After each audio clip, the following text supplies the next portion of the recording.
Assalamualaikum warahmatullahi wabarakatuh. Bismillahirrahmanirrahim. Alhamdulillah rabbil alamin wassalatu wassalam ala asyrafil anbiya wal mursalin wa ala alihi wa sahbihi ajma'in. Hari ini 26 Ramadan 1434. Kita sambung pengajian kita kefahaman Al-Quran. Pada petang ini kita masih dengan surah Al-Jathiyah, muka surat 500. Kita akan bincang ayat ke-16, bermula dari ayat ke-16. Surah Al-Jathiyah yang maknanya yang berlutut. Surah ke-45 terdiri dari 37 ayat. Status surah ini ialah Makkiyah. Para pelajar yang berada depan saya, ibu bapa, tuan-tuan dan puan-puan yang mengikuti program kefahaman Al-Quran dari Ma'had Al-Azhar ataupun yang lebih dikenali sebagai Institut Tahfiz Kefahaman Al-Quran dan Pengajian Islam, Pokok Sena 13200, Kepala Batas Pulau Pinang.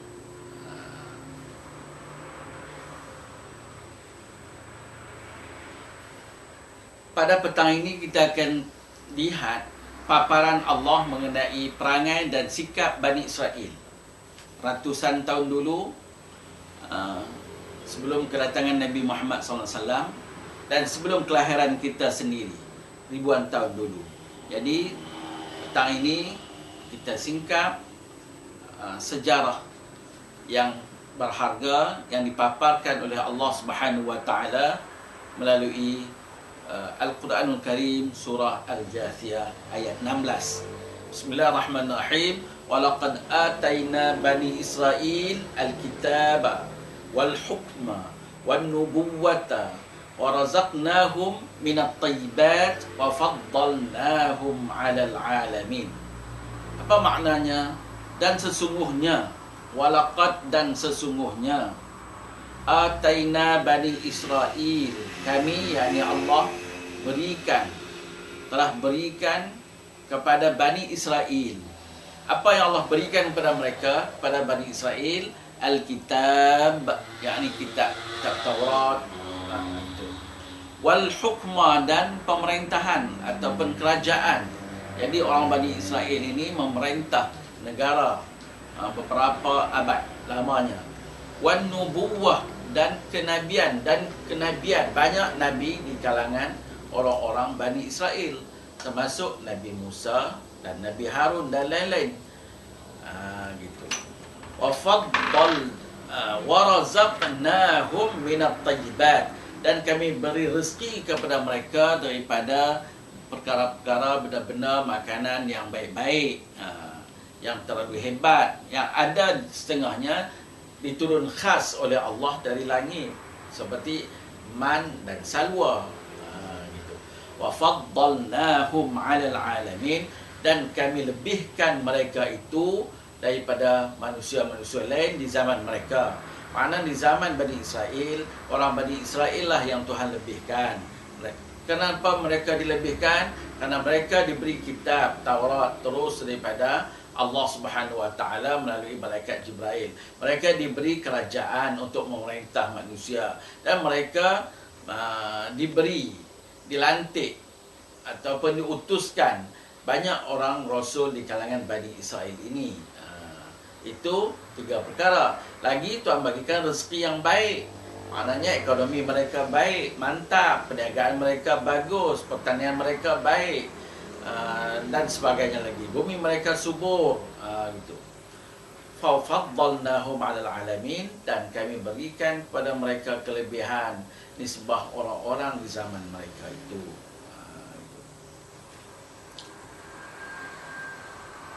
Lagi apa Tuhan beritahu lagi mengenai Bani Israel? Wa atainahum bayyinatin minal amri, ayat 17.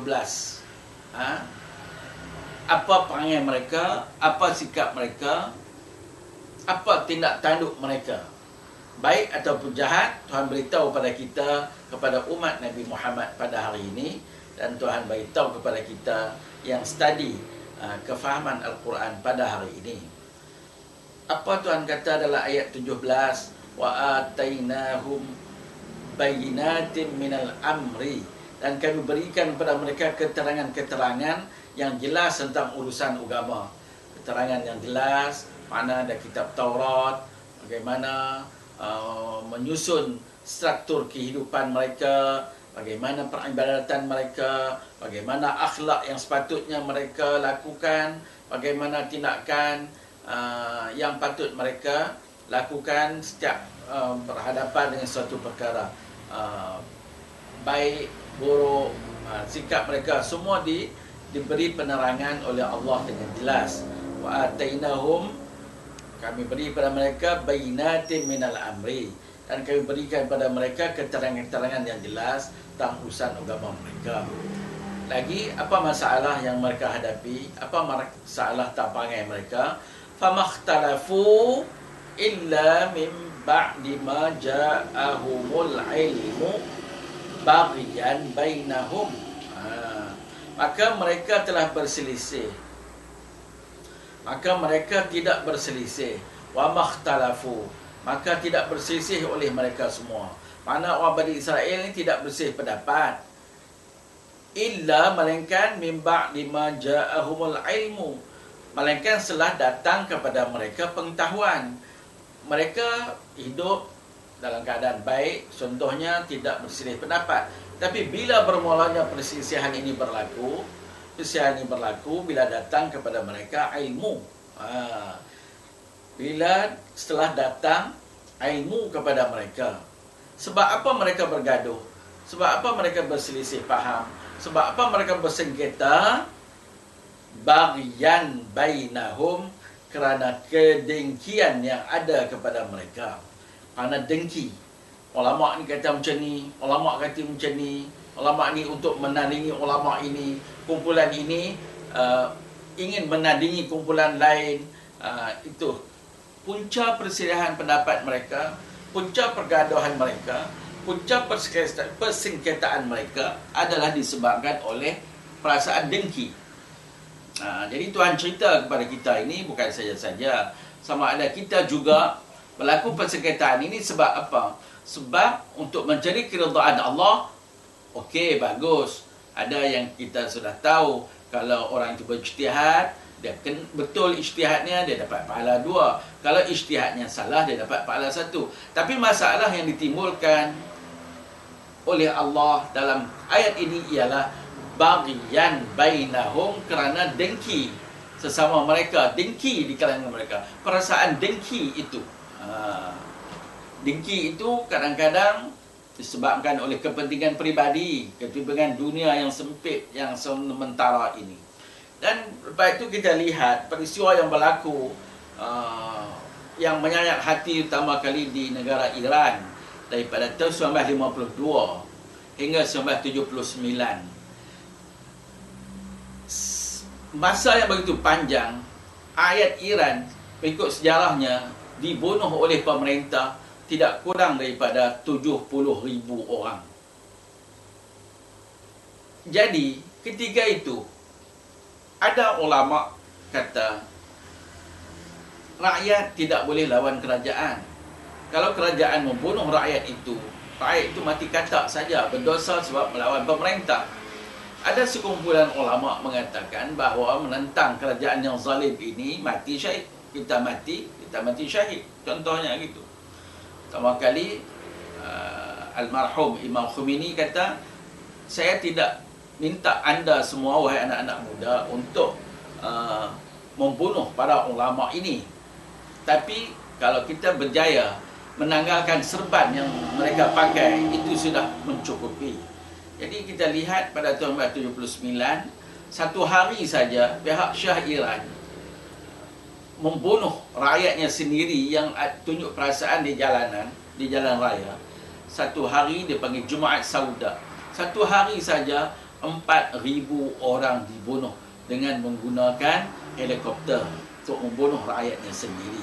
Tak kira penyiksaan dan lain-lain ugutan yang dibuat oleh pihak pemerintah. Di sini timbul dua pendapat ulama. Satu kumpulan mengatakan mati orang itu mati katak sahaja sebab mereka melawan pemerintah. Satu kumpulan ulama kata mati syahid.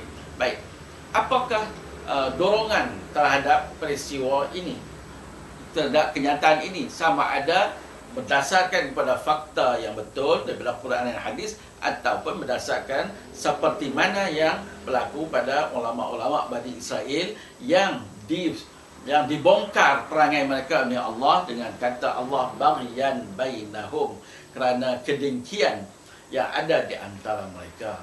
Itu jugalah berlaku di Turki bermula pada tahun 1924 bila kerajaan Mustafa Kemal Atatürk membunuh ulama, membunuh orang-orang Islam. Jadi sebagian ulama bangun menentang kerajaan Mustafa Kemal Atatürk dan sebagian lagi mengatakan bahawa kita patut patuh kepada kerajaan. Jadi dua ulama ini bertembung. Begitu jugalah masa pemerintahan Mesir di bawah Jamal Abdel Nasir, di bawah Anwar Sadat, di bawah Hosni Mubarak, dan sekarang di bawah General Abdul Fattah As-Sisi. Jadi ada ulama yang sudah menggesa rakyat agar tidak menentang kerajaan sekarang, kerana bila kerajaan membunuh kita, maka kita mati sebagai mati sia-sia sebab menentang kerajaan.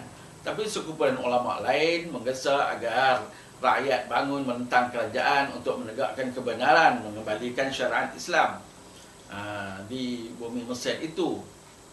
Begitu juga lah kita lihat dalam dunia ini banyak negara Islam semua mempunyai mufti. Mufti adalah ahli agama yang dilantik oleh kerajaan. Ada golongan ulama yang tidak dilantik menjadi mufti. Antara dua kumpulan ini selalunya bertembung dalam sesuatu perkara, dalam sesuatu hukum. Jadi apakah pertembungan ini kerana betul-betul mengikut kehendak Islam, kehendak Allah, kehendak Rasul, ataupun baghyan bainahum, dengki sesama sendiri. Sebab itu hadis yang tinggi martabatnya, innamal a'malu binniyat, semuanya semua kerja buat kita dengan niat. Tapi niat Bani Israel punya ulama ini, tokoh-tokoh ilmuwan Bani Israel ini memang jelas. Tuhan beritahu kepada kita baghyan bainahum, kerana dengki di kalangan mereka sesama mereka. Gitu.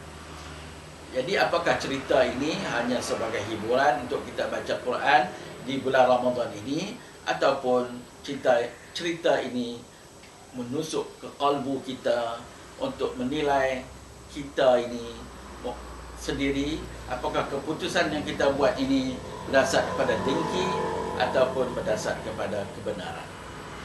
Wala tattabi' ahwa allazina la ya'lamun. Tuhan kata kepada Nabi Muhammad, jangan kamu ikut hawa nafsu. Inna rabbaka yaqdi bainahum yaumal qiyamah. Ayat 17, sesungguhnya Allah, memangnya Tuhan kamu akan yaqdi, menghakimi mereka, memberi balasan kepada mereka pada hari kiamat nanti. Sungguhnya Tuhanmu, wahai Muhammad, akan memberi keputusan kepada mereka pada hari kiamat terhadap apa yang selalu mereka perselisihkan. Fima kanu fi yakhtalifun, dan apa yang selalu mereka perselisihkan, yang orang-orang Bani Israel ini perselisihkan. Begitu jugalah apa yang kita umat Islam, umat Nabi Muhammad ini perselisihkan, bergaduh, bersengketa, apakah betul kerana nak menegakkan Islam ataupun kerana dengki.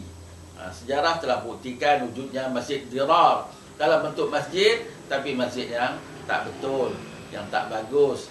Tujuan membina masjid untuk menentang gerakan Islam, menentang dakwah Islamiah dan menentang Islam itu sendiri.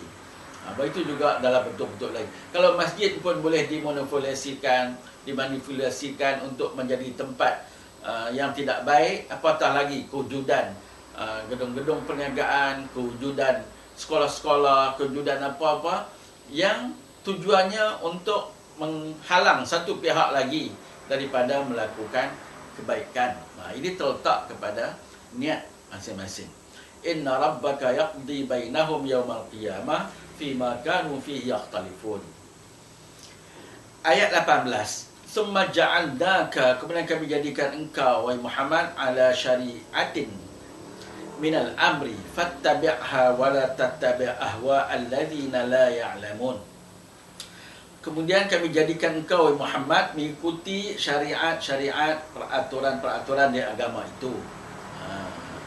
Maka ikutilah syariat itu dan janganlah engkau ikuti keinginan orang yang tidak mengetahui.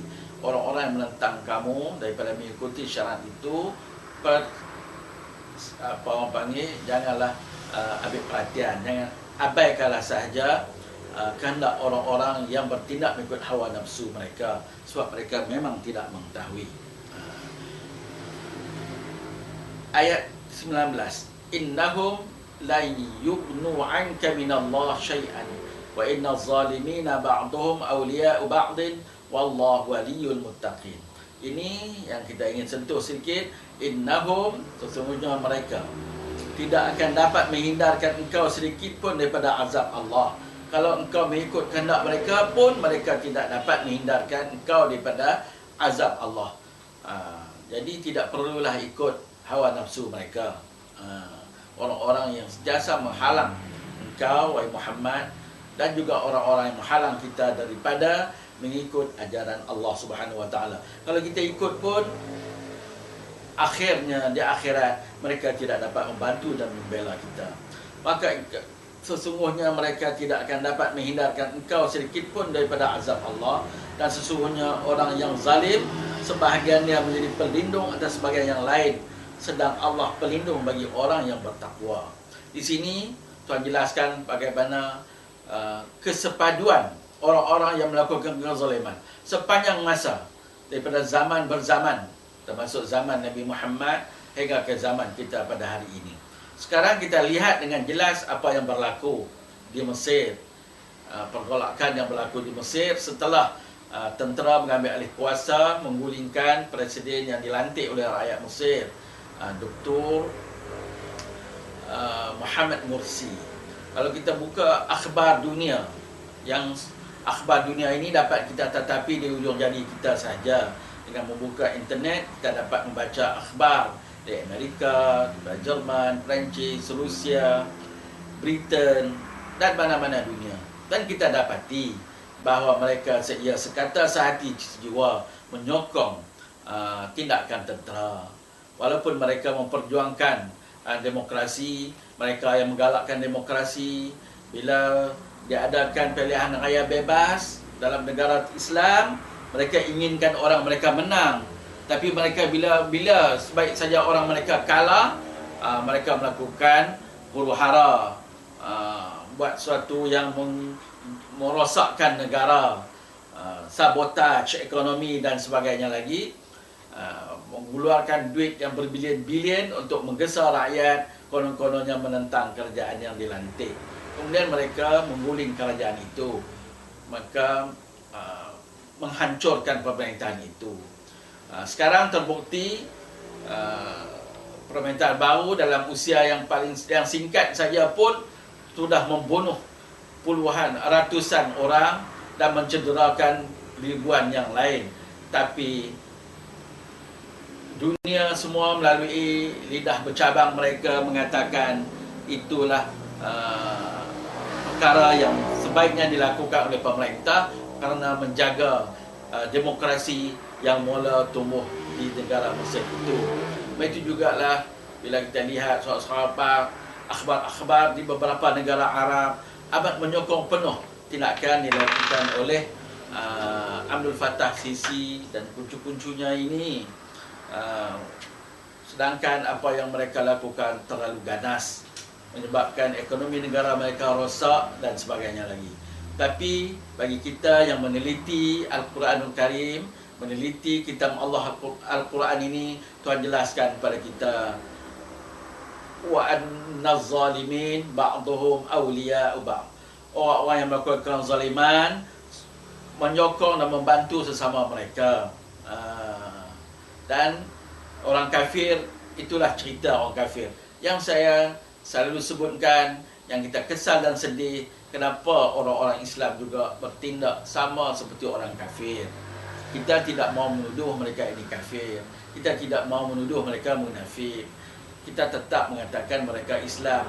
Tapi kenapakah kau, wahai orang Islam, melakukan perkara yang amat bertentangan dengan norma-norma kehidupan yang sebenar?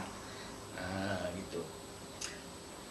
Tapi kita kesal kepada mereka ini, kita juga sedih kepada mereka.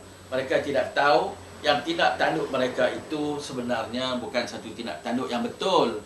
Keputusan mereka bersama-sama dengan orang-orang zalim melakukan penindasan pada orang Islam bukan satu perkara yang betul. Sebab Allah menyatakan di hujung ayat 19 ini, wallahu waliyul muttaqin. Allah pelindung bagi orang-orang yang bertakwa. Kita lihat di sini, kita melihat orang Islam dibunuh. Kita boleh kata, kenapa Allah kata Allah menjadi pelindung kepada orang yang bertakwa, sedangkan orang bertakwa ni dibunuh, disembelih, ditembak di merata tempat? Ya, boleh kita katakan begitu. Tapi Allah menjadi pelindung. Satu, kita akan lihat, kita yakin orang-orang yang dibunuh ini mendapat balasan yang hebat di akhirat, mendapat syurga yang baik daripada Allah Subhanahu Wa Taala. Yang satu lagi, kita dapat melihat keputusan, kesudahan pergisiran ini seringkali dimenangi akhirnya oleh kumpulan Islam. Dan orang-orang yang bukan Islam ini, walaupun ataupun orang munafik, walaupun mereka berjaya menembak orang Islam, berjaya membunuh orang Islam, tapi pernahkah kita buat kajian apakah perasaan mereka tenteram, apakah hidup mereka bahagia, apakah kesudahan mereka menggembirakan? Jawapannya sudah kali tidak. Semua tokoh yang kita lihat menentang Islam ini menghadapi kesudahan yang cukup sedih dan cukup pilu. Firaun sendiri yang gagah itu tenggelam dalam laut dan dikira sebagai kafir, walaupun dia cuba beberapa kali untuk mengiktiraf Allah itu sebagai Tuhannya, tapi Tuhan tidak terima. Saya tidak payahlah kita kemukakan banyak contoh tokoh-tokoh yang sehidup dan mati semasa kita ni masih hidup lagi. Wallahu waliyul muttaqin. Allah adalah pelindung kepada orang-orang yang bertakwa. Jadi kepada saya sendiri dan kepada siapa yang ingin mengorak langkah dalam perjuangan, contohnya salah satu sifat yang Tuhan kata di sini, yang Tuhan akan memberi perlindungan, ialah bagi orang yang bertakwa. Jadi maknanya keikhlasan hati kita, kebenaran pemikiran kita itu mestilah jelas. Bukan kita masuk suatu organisasi untuk cari nama, atau untuk menjadi hebat, atau untuk sebagai dengki. Orang lain dah berjaya, kita pun mau berjaya juga dalam percaturan ini. Tidak. Tapi mesti punca masalah, punca untuk Allah memberi pertolongan, bukan Tuhan sebut di sini kepada orang yang beriman, kepada orang yang Islam, tapi kepada orang yang bertakwa. Wallahu waliyul muttaqin. Allah pelindung bagi orang yang bertakwa. Jadi orang lain pelindungnya Amerika Syarikat, Barack Obama. Kadang-kadang orang lain pelindungnya Mossad, perisikan Israel itu. Kadang-kadang orang lain pelindungnya CIA, perisikan Amerika. Kadang-kadang orang lain pelindungnya KGB, perisikan Rusia atau Soviet Union dulu. Kadang-kadang pelindungnya itu ketua-ketua dalam kumpulannya. Kadang-kadang pelindungnya itu ketua-ketua polis, ketua-ketua tentera, atau pemerintah, atau presiden, atau penghulu, atau JKK dalam kampung dia, macam-macam, ikut negara masing-masing lah. Tapi yang sebenarnya, yang memberi perlindungan yang sebenarnya kepada orang yang bertakwa adalah Allah Subhanahu Wa Taala. Ini dengan jelas Allah kemukakan kepada kita, pada orang Islam, dalam surah Al-Jathiyah ayat 19. Baik, kita ke ayat 20. In haza basairu linnas wa hudan wa rahmatun liqaumin yuqinun. Tuhan kembali kita daripada cerita Bani Israel tadi dengan Taurat Bani Israel, dengan pengisiran yang berlaku pada Bani Israel. Tuhan tegaskan di sini, haza, Quran ini, Quran yang diturunkan kepada Nabi Muhammad melalui malaikat Jibril pada permulaannya 17 Ramadan, ribuan tahun yang lalu. Maknanya 1434 daripada Nabi berhijrah ke Madinah, campur 13 tahun, 1437 tahun. 1434 campur 10, 1444, campur 3, 1447. Maknanya Tuhan turunkan Quran pada kita sudah 1447 tahun, bermula pada 17 Ramadan 1447 tahun dulu. Ini Tuhan terangkan, Quran ini adalah pedoman bagi manusia. Basairu linnas, pedoman bagi manusia. Sebab orang kafir kata ketika itu, orang Islam ni, kamu tidak ada pedoman. Cakap saja. Nabi kamu tidak bersekolah. Nabi kamu buta huruf. Konon-konon jadi Nabi. Tidak ada pedoman apa-apa. Tiba-tiba mengaku jadi Nabi. Misalnya begitu yang mereka cakap. Reka saja. Kata ada syurga lah, ada neraka lah, hidup dan matilah, apa ke semua. Kamu tidak ada pedoman. Tapi itu, haza basairu linnas. Sesungguhnya Al-Quran ini, haza Al-Quran ini adalah pedoman bagi manusia. Wahudan, petunjuk, wa rahmatun liqaumin yuqinun, dan rahmat bagi kaum yang meyakini. Jadi Tuhan sendiri tegaskan, Quran ini adalah pedoman bagi kita, kompas bagi kita, peta bagi kita untuk kita lalui menuju jalan akhirat, untuk menuju syurga Allah yang maha permai dan maha indah. Gitu. Jadi kalau Allah sendiri yang menegaskan dalam Qurannya, ini Quran yang kita baca pada bulan Ramadan, kita panggil anak-anak muda kita menjadi imam tarawih. Setiap malam mereka baca hampir 1 juzuk, malahan setengah masjidnya melebihi 1 juzuk Al-Quran. Kita tadarus Al-Quran. Kadang-kadang setengah-setengah organisasi, setengah-setengah institusi mengedarkan borang-borang untuk dibaca Al-Quran, diniatkan pahalanya kepada orang-orang yang meninggal dunia.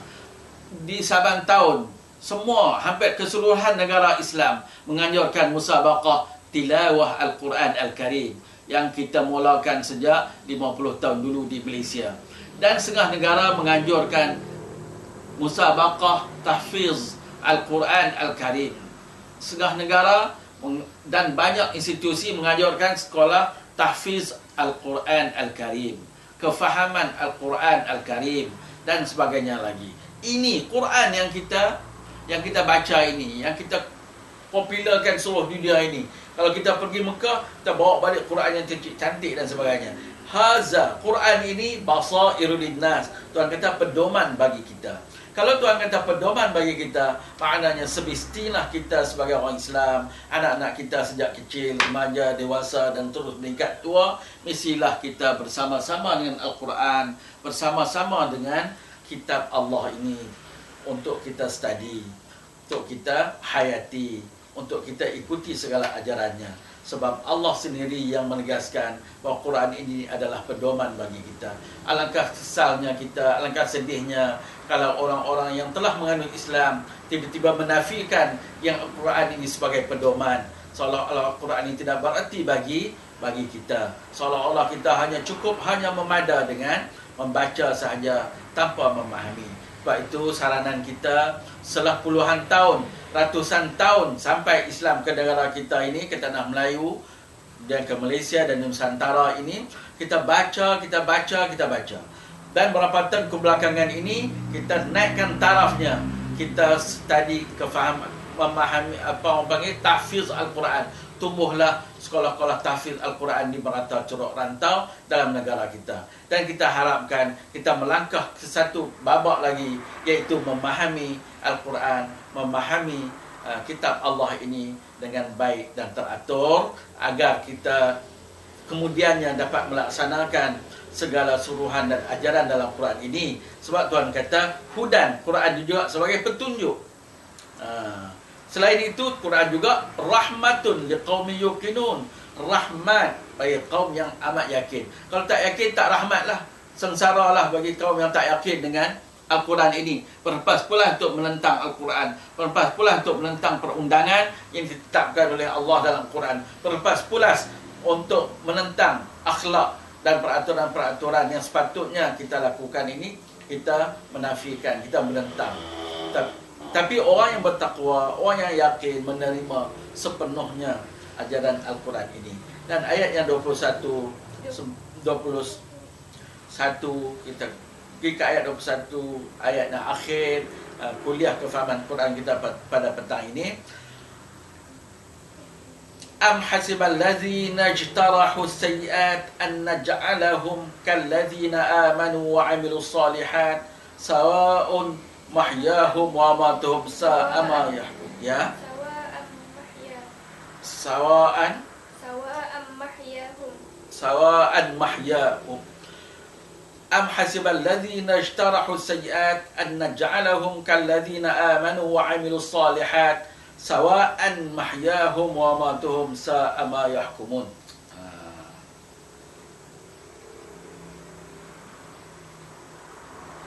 Baik, ayat ini bagi kita yang baca Al-Quran, memahami Al-Quran, sungguh rasa teruja